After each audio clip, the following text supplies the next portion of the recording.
ईश्वरी आए थे क्या? केवल आए नहीं,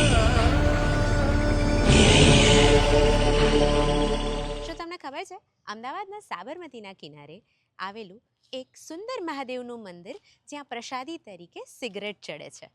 દુધાદેરી મહાદેવની સ્થાપના 1927માં કરવામાં આવી હતી, જે ઋષિ દધીચીની તપોભૂમિ પણ કહેવાય છે અને આનો ઉલ્લેખ શ્રીમદ ભગવદ્ ગીતામાં પણ કરવામાં આવ્યો છે. આ મંદિરનો ઇતિહાસ પણ એટલો જ રસપ્રદ છે.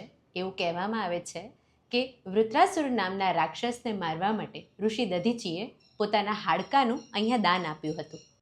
મંદિર પરિસરમાં દુધાધારી મહાદેવજી, અઘોરી બાબા, ભૈરવ દાદા, વાસુકી દાદા, બળિયા બાપા, શીતળા માતાના મંદિરો પણ આવેલા છે.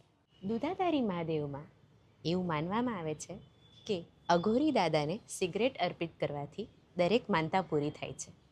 મંદિરમાં દર ગુરુવારે અઘોરી બાબાના દર્શને ભક્તોની ભીડ ઉમટે છે. દુધાધારી મહાદેવનું આ મંદિર સાબરમતીના કિનારે જૂનાવાડજ પાસે સિલ્વર ક્લાઉડ હોટલની સામે આવેલું છે. તો આ શ્રાવણ માસે તમારા દરેક મિત્રોને અને ફેમિલી મેમ્બરને જરૂરથી અહીંયા લાવજો અને સોની ભટ્ટ અને રિવરફ્રન્ટ અમદાવાદને ફોલો કરવાનું ભૂલતા નહીં.